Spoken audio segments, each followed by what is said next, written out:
Every 4 years, FIFA chooses one player as the best of the entire World Cup. The Golden Ball, one player, one award, one tournament-defining performance. And honestly, every name on this list should feel obvious, but some of them really don't. So today we're ranking every World Cup best player since 1950, from number 19 all the way to number 1. From the most questionable choice to the most undeniable individual performance this tournament has ever seen. And before we start, let me know in the comments, who would be your number 1? Number 19 on this list, Luka Modric, Russia 2018. 2 goals, 1 assist, a Croatia side without a single household name making the World Cup final. Modric sweeps every individual prize going that year: Ballon d'Or, FIFA Best, and Golden Ball. The official handing over of the torch from Messi and Ronaldo. And yet, he was not even the best player on his own team. Danijel Subasic saved a penalty against Denmark and 2 more in the shootout. Croatia do not get past that round without him. And across the whole tournament, Antoine Griezmann is right there. 2 goals in the final, the actual protagonist of the actual champions. Modric in 18 was a beautiful career narrative wrapped inside a single tournament prize. As a single tournament award, this was simply the wrong call. Now number 18, Oliver Kahn, Korea and Japan, 2002. The only goalkeeper in the entire history of this prize to ever win it. Kahn carried a rebuilding Germany side to a World Cup final almost on his own. Penalty after penalty saved, a fortress in every group match, the heart of every defensive structure his team put up. And then he made the mistake, spilled Rivaldo's shot in the final. Ronaldo tucked away the rebound. Brazil lifted the trophy. So how does FIFA hand the prize to the keeper who let the title slip away? Because the real story of that World Cup wore yellow. Ronaldo R9, 8 goals, the Golden Boot. One of the greatest redemption arcs football has ever produced after 2 years of catastrophic knee injuries. Kahn was magnificent. The vote still got it wrong. The 2002 Best Player Award should have gone to Ronaldo. Number 17, and another one a lot of fans still argue about. Messi, Brazil 2014. 4 goals in the group stage, an assist in the knockouts, Argentina all the way to the World Cup final on the back of his right foot. Messi looks uncomfortable lifting the trophy. He should, because Arjen Robben was the most electric player on the planet that summer. That 5-1 demolition of Spain. 2 goals in that match. 3 across the tournament. A Dutch side that finished 3rd. Robben was tearing defenders apart at full sprint while Messi was conserving energy in the final. Argentina lost 1-0 to Germany after extra time. The Golden Ball had the unmistakable feel of a consolation prize, the career honor squeezed into a single tournament award. Wrong man, right name on the cover. Number 16. Salvatore Schillaci, Italia 90, the most romantic Golden Ball on this entire list. Schillaci started the tournament as a 3rd choice forward and ended it with 6 goals, the Golden Boot, the Golden Ball, and an entire country chanting his name in the streets. A genuinely beautiful sporting story, but the wrong pick. Because the actual best player of Italia 90 was Lothar Matthäus, captain of West Germany, midfield engine of the eventual champions, the leader of the side that lifted the trophy. Matthäus was the best player on the best team. Schillaci was the fairy tale. So, the vote went to the fairy tale. Okay, now number 15.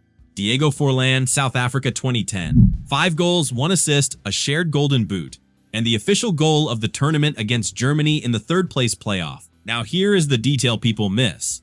Forlan is the only best player of the World Cup in the entire history of this award, who came from a side that finished 4th. Every other winner on this list played for a team that reached at least the podium. Forlan did it carrying Uruguay all the way to 4th. The man who managed to master the Jabulani. The number 14. Zizinho, Brazil at home, 1950. 2 goals, 3 assists in 4 matches, controlling the rhythm of every single game he played. La Gazzetta dello Sport called him the Leonardo da Vinci of football. Pelé spent his entire life saying Zizinho was the greatest player he ever watched in person. Read that one more time. Pelé said it about Zizinho. The Maracanazo broke that team forever, but the talent on the pitch was the real thing. If you have never watched footage of Zizinho play, fix that this week. Next, number 13. Zinedine Zidane, Germany 2006. A swan song written by a Greek tragedy author. 3 goals, 1 assist, and a level of game control that does not always show up in the box score. He created the winner against Brazil. He scored against Portugal in the semi-final. He opened the final with that cheeky Panenka penalty in the 7th minute. And then, of course, the headbutt, the most famous expulsion in World Cup history. Italy lifted the trophy on penalties. France lifted Zidane onto their shoulders anyway. Okay, and if you are enjoying this so far, hit the subscribe button and drop a like. It genuinely helps the channel keep producing these contents. Right. Top 12 coming up. Number 12. Ferenc Puskás, Switzerland 1954. 3 matches, 4 goals, and one of the most fearsome attacking sides ever assembled all the way to the World Cup final. Then came the miracle of Bern. Hungary led 2-0 after 8 minutes against West Germany. They still lost 3-2. Possibly the greatest upset in the entire history of this tournament. Puskás was carrying an ankle injury through most of the campaign, and they still named him player of the tournament. That tells you exactly what level he was operating on. Number 11, and probably the most influential individual performance on this entire list. Johan Cruyff, West Germany 1974. 3 goals, 3 assists, the conductor of total football, the player every other footballer of his generation was studying tape of. The Cruyff turn against Sweden inspired an entire generation of imitators. The Netherlands lost the final to Germany 2-1. The Netherlands also rewrote how football is played for the next 50 years. Some golden balls go to the player who wins it all. This one went to the player who changed the entire sport. Number 10. Brazilian Ronaldo, France 1998. The most mysterious 24 hours in football history. 4 goals, 3 assists, dragging Brazil to the World Cup final almost effortlessly. Then came the morning of the showpiece against France. Ronaldo had a convulsion. Nobody to this day fully agrees on what actually happened next. He played the final anyway. Brazil lost 3-0. Ronaldo would come back 4 years later in Korea and Japan to deliver one of the great redemption arcs in football. In '98, he was the best player at the tournament. He just did not get the trophy to match. Now, number 9. A name younger fans should know, and most of them do not. Didi, Sweden 1958.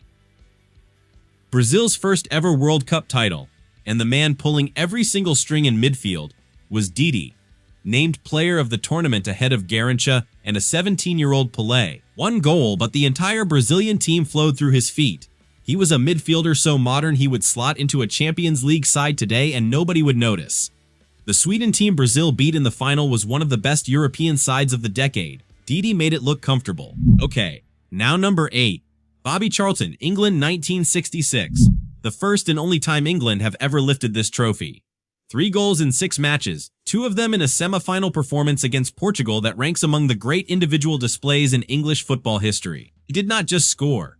He controlled the tempo of the entire midfield against a Portugal side built around Eusebio. Geoff Hurst grabbed the headlines for that famous hat-trick in the final.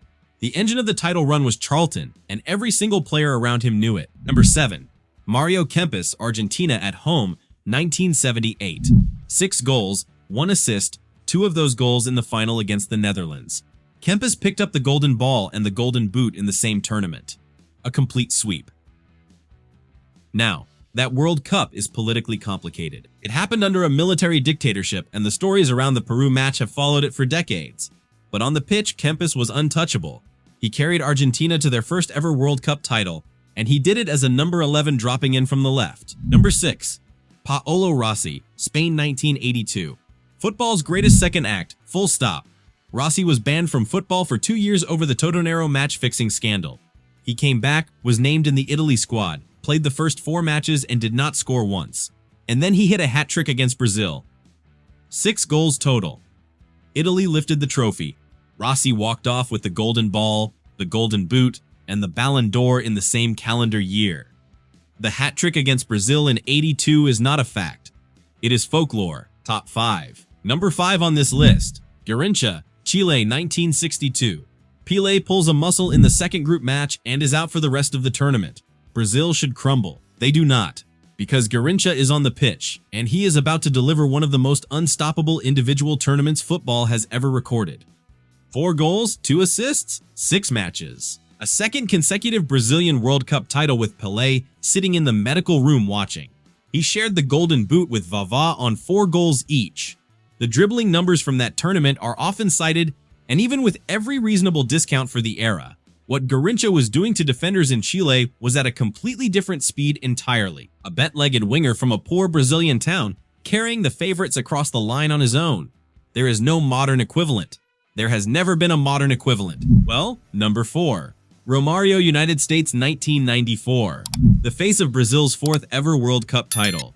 5 goals, 3 assists, and the personality of a man who knew exactly how good he was and did not particularly care if you found out. Brazil's first World Cup title in 24 years. The Ballon d'Or that year went to Hristo Stoichkov under the original rules, because at the time the Ballon d'Or was awarded only to European players. France Football revisited that decision in 2016, opened the award up to global candidates retroactively, and Romário received a Ballon d'Or for 1994, 22 years late. The performance was perfect. The original prize giving was simply built on the wrong rule. Okay, 3 names left. 3 of the greatest individual tournaments football has ever produced. If you are new here and you have made it this far, hit subscribe. These long-form breakdowns drop every single week on the channel. Right? Top 3. Number 3. Pelé, Mexico 1970. In color. In his absolute prime. In the most beautiful Brazilian side ever assembled. 4 goals, 6 assists in 6 matches. That assist number, 6, is still the record for a single World Cup more than 50 years later. Nobody has touched it. Every great attacker since 1970 has tried, and Pelé still sits alone on that mountain.